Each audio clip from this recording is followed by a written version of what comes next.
अर्को फुल छ यहाँ अनि यसपछि यहाँबाट हजारीले पानी हालिएको छ यता गाग्रीले एकैचोटि भइहाल्यो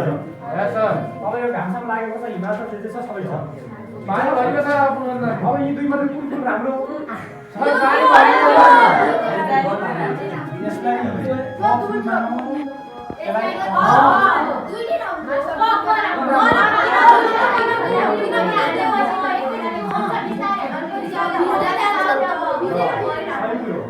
मैले यसलाई कसरी व्याख्या गर्छु भने सुनिदिनु होला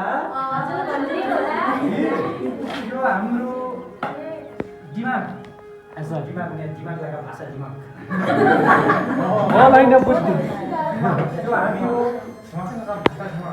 यो पढ्ने कुरा किताब हो पढ्ने किताबै हो पढ्ने कुरा कति ओइरान भन्ने हुन्छ यहाँ फेरि पानी भरियो त्यसैलाई हामीले बेला बेला बिस्तारै राम्रोसँग स्याहार सुसार गर्दै हाल्यौँ भने फुल हुर्किएर देखि राम्रो भएर फुल्न सक्छ यहाँ टक्क पाएर भमराहरू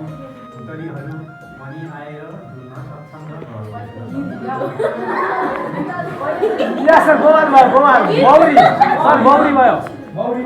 अब यो गोटै त हो उभित्र जाँदा भनेर ट्याक्क एक दिन यो गाडी अनि त्यहाँ के भयो यहाँको पानीको के अरे यहाँको माटो साटो भयो पनि बाहिर गयो जरा देखिने भयो त्यो भयो घामले सुकाएर यो अब यो कुरा म कहाँ जोड्छु भने हाम्रो परीक्षामा जोड्छु अनि परीक्षामा किन जोड्यो भने हामीले परीक्षा आउँदैछ नि त अब कुन परीक्षा हो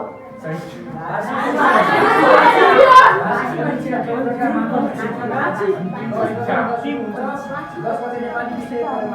नेपाली विषय अब हामी के गर्छौँ चैत्र 10 गते परीक्षा छ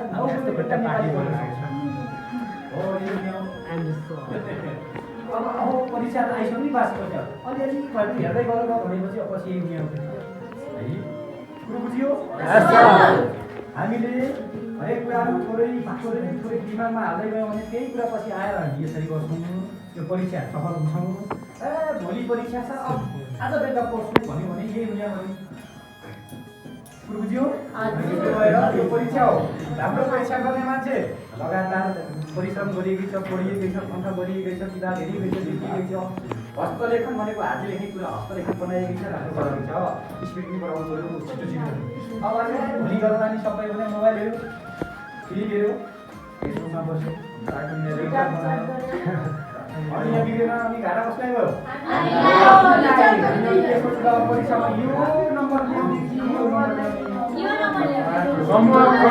ल्याउने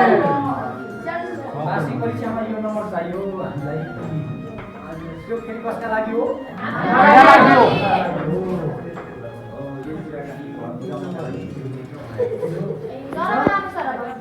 धन्यवाद